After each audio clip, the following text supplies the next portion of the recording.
Hello, this is Malorian, and this is going to be a 2,500 point game of my Tomb Kings up against the Warriors of Chaos. Alright, so I got a chance to pull out my Tomb Kings again. The game we got was Dawn Attack, and this game is going to be for sure a tough one because it's up against my buddy here who always does very well.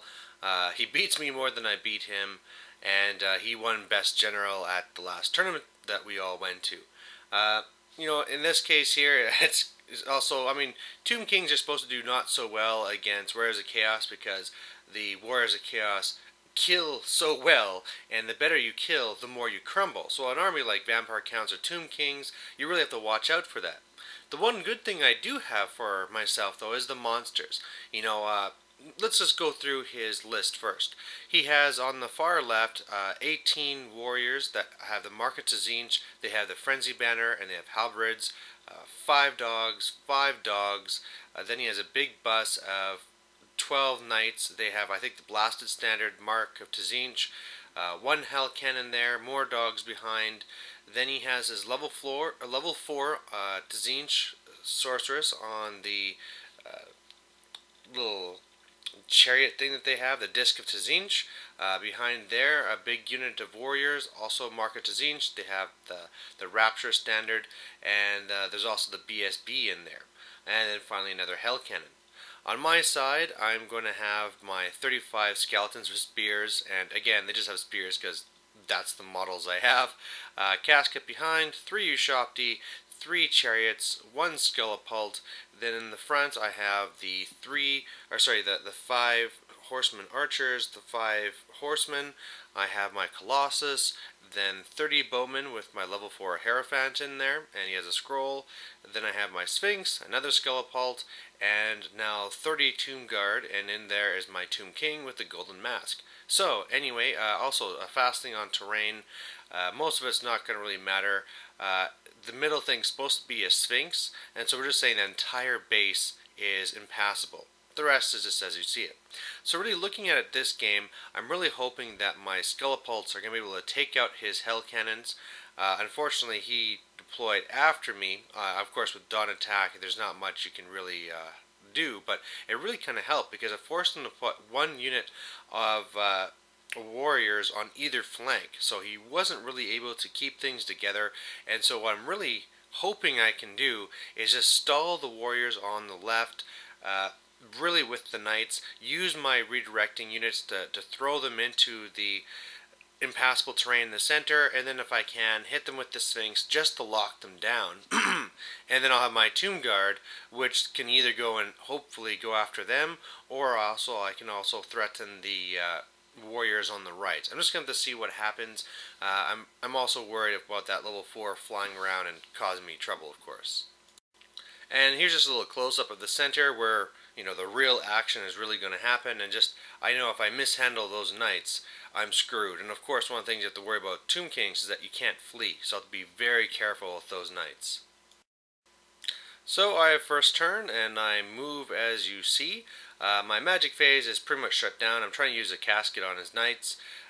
Nothing really happens this turn. The big thing that did happen, though, is that with my Skelepults, I was able to take out the 1 Hell Cannon already. So there's 1 threat down, and that's good news. So on his turn, stuff is just zooming on up. He went the right way with his knights, so that's good for me because if he won the Colossus side, a Colossus with his toughness 6 will just be cut down no problem. So I was happy to see him go on the right side. One thing I'm not happy to see is that his level 4 is right there on the other side of the Sphinx, because at that position I can't really charge him with anything, and he could go and charge right into my bunker and take out my Hierophant. And of course, for Tomb Kings, that's a very bad thing. In his magic phase, he rolled tons of dice, and he actually used my own spells against me. He gave the 5+ ward to his knights. He did the hex on my Tomb King, so I'm -1 strength and toughness, so really making sure I'm not going to go in at them. And then also did the level 6 spell. That's what that big green template is, and luckily he rolled fairly short, so just went that far and killed 1 of my horsemen. So I'm liking that his warriors he deployed them fairly far back to start on the right side, and really my plan at this time is just to delay. So on my turn, I declare no charges. Uh, you know, I do not want to go into those knights until those augments and hexes go away. By the way, he had also done one wound to my Sphinx with some shooting. But, on the far left, I just try and move back, having my Ushabti on the side so that they could flank if he ever went into there. Otherwise, you can see I was able to kill one unit of dogs with my chariots. The bone giant just kind of shifted over to guard against if you did charge into my bunker, which moved back. Then I could countercharge if I somehow survived, and really just waiting for him. I really tried to take out his disc rider this turn, but between scattering, a misfire, and just his ward, it just didn't happen. I learned that he doesn't have the charm shield, but that's about as far as I got. So his turn, he's able to pull off this long charge into my skeletons, and that's horrible. I am going to hold. I'm not going to get destroyed this turn, but the thing is even though it looks like, hey, now I can flank him with the Ushabti, this was a bluff. This will never happen, because if I go in there, even if he leaves, I don't know, let's say 6 of them alive, the combat res he's going to generate from my skeletons is totally going to outdo the damage output of my Ushabti, and then he can just reform and wipe them out next turn before they even get to hit. So this is very bad. And at the end of his turn, it looks like this. So you can see my skeletons really took a beating. He's moving some dogs just to be in my way.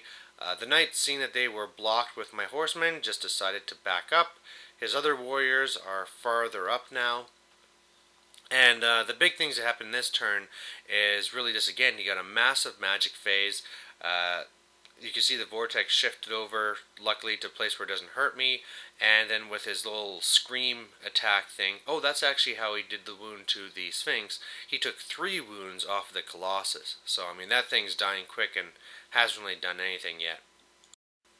So my turn 3, I send the Sphinx into his warriors here, and this should be a really good combat for me. It's going to be even better because I got the spell off on them, and I got them to be -3 strength and toughness, so they're just ready to be smashed. The worst thing that happened this turn, though, was that, he has this wonderful conversion. He took all this stuff here from the Storm of Magic, or whatever it's called, to convert up this model that's his level 4 Tzeentch on this chariot or disc of Tzeentch. It just looks amazing. The bad news is that it's top heavy, and top heavy or not, it doesn't really matter when some klutzy bastard knocks it over. So I'm already looking like a douchebag breaking my opponent's models. And then at the end of my turn, it looks like this. So my skeletons on the left are now all dead. My Ushabti had reformed, so just to kind of like threaten him had he decide to go straight at my casket. It's not really much of a threat at all with him having the next turn. I took out another unit of dogs. My horsemen are blocking his knights again.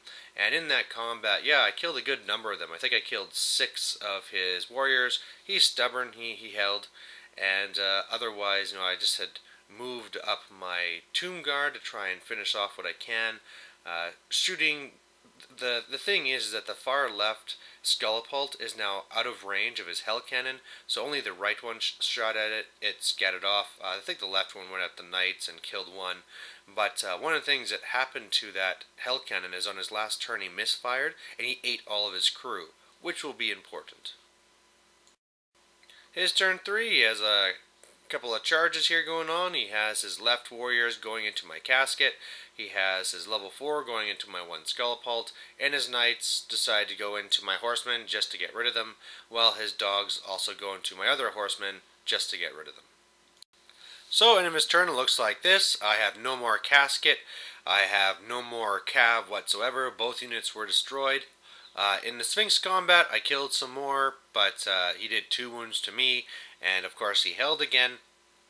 And one of the things that he did here is he actually came into my Scullipult at an angle so he could still have line of sight to the Bone Giant, the Colossus. I don't know, or for his spells, I think he was trying to do it like that. Either way, he tried to gateway my bunker. I used my scroll. My Skelepult is actually gone. I just hadn't taken it off yet because he destroyed in combat. And he did his little yell at my Colossus, and it's down to one wound now. So it really needs to try and get to combat before it's going to be useless this game. My turn 4 now, and this is where I really thought I had a good chance, because on the far left, things are falling apart very quickly, but here, what happened is I charged my chariots into his dogs, decide to hold, Tomb Guard go to charge his knights, and he decides to flee. I guess he's really worried about me beating him through combat static res, and so I just redirect into his warriors on the right side. And really, this should just clean things up. Because, I'm going to be beating the dogs, and if I overrun far enough, which isn't all that far, I get into the knights, and the knights are gone if I just touch them with my chariots. On the far right, between all the combat res and all the kills, those warriors, and then no BSB reroll from my king, the Golden Mask, this should be no problem to destroy them right now. You notice that Hell Cannon's fairly close. That's because now that's only Leadership 4, it's failing its test all the time, so it's came a little bit closer, but I mean, by that point, all this stuff should be gone. It'll be everything versus the Hell Cannon. So things kinda went to plan. By the way, we forgot that when the casket explodes, that then it shoots out and does damage to everything. So it pretty much just did, 4 wounds to my Ushabti, which really didn't help. The Ushabti just moved over and wheeled just to kind of redirect his warriors to keep them away from my bunker, but it actually did 2 wounds to his disc. So if I just do 1 more wound, that's a lot of points for his sorceress. My Bowman went and reformed for ranks, just in case he went and charged me with his Lord, which by the way is that pile of yellow dice, because he's fixing my damage to it. My Skelepult had gone after the Hell Cannon, scattered wide, and as you see, I did defeat the dogs, overran to the knights, so all those points gone, which is just fantastic. But man, that warrior combat just did not go right. For starters, I went to go and cast the debuff spell on them, so that they would be the minus D3 toughness and strength. I didn't cast very high. I got it off, but he dispelled it with dice, but it was also a miscast because I forgot that he had Pandemonium up last turn. So I lost a wizard level, lost that spell, which is my favorite spell of the whole lore, and without that, he killed so many Tomb Guard that in the end, I actually lost combat. My Tomb King is in a challenge with his BSB. We've done a wound to each other so far, but all of a sudden now, it's not looking so good. And then of his turn 4, it looks like this. His warriors on the left have destroyed my Ushabti, so that entire flank for me is gone. His Hell Cannon came into my Sphinx. My Sphinx is dead. His BSB actually did 2 wounds to my king.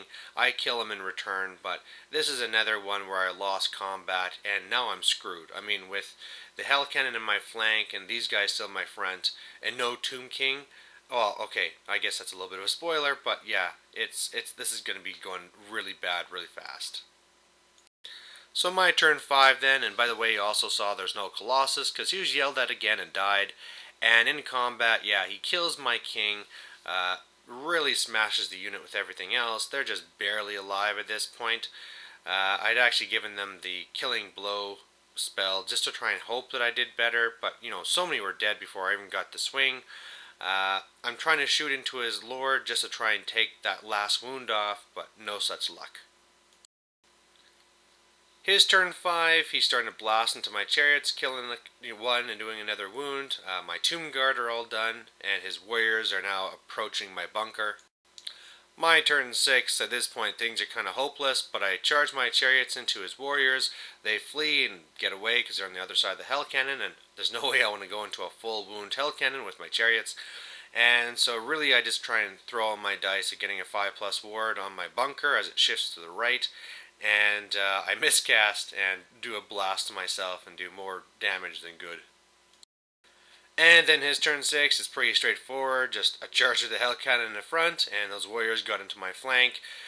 Luckily I wasn't completely wiped out, so there's a little bit of my pride left, but then with his magic he also destroys my chariots. And that's the game. So, a victory to the Warriors of Chaos, and ouch, it kind of went south really quickly. I think one of the problems that I kind of faced here was that I really should have put more emphasis onto his Hell Cannon. When I deployed my Skelepults, I should have put them both more central so that no matter what corner his Hell Cannons went to, I'd have good range with my 4 feet. So having the one that was out of the range is part of the reason why I made it less of a priority, with only one being able to shoot at it.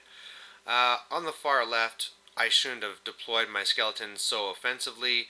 I probably should have actually gone Congo line with him just to try and really slow things down. But, it was really just a far charge. It got me off guard, and things just kind of fell apart so fast. And the top there, again, I felt really lucky with the way that he fled with his knights. The way that all fell apart, though, is the fact that I just could not break that unit, and they just killed me so quickly. It seems, the magic is so important, and even though I threw 6 dice to try and get the toughness hex on them, it just, when that didn't go off, it just meant that I lost the combat, because the Tomb Guard are just so much worse than his warriors that I just lost out in combat res from all the kills. Just again, something I mentioned is that his one Sorcerer Lord had his one charge on my bunker that one turn that he could have done. I asked him why he didn't do it, and he said that it just wouldn't be worth it. In the end, combat res replied me that his guy would die too, or break at least, and then he just didn't figure it'd be worth it. He's more deadly ranged, where he could just be blasting me and eventually kill me anyway. And really, the spells and stuff that his Lord does really isn't at the same level of what mine does, and so it's not a fair trade-off. He'd rather fly around and blast me in Gateway and stuff. So otherwise, I'm still loving my Tomb Kings, even though they lose. The biggest complaint I had about them this game was just the fact that they break so much. I had to fix a lot of my models for this game just because, their waists are so skinny that they snap all the time. And I really think I need to get rid of that Bone Giant. I mean, I like having the different units and stuff, but the points that I could save from turning those spearmen into swordsmen, just like hand weapon shield, is pretty much what I need to turn it into another Sphinx. So pretty sure I'm going to look to try and do that. But anyway, thanks for watching. Bye.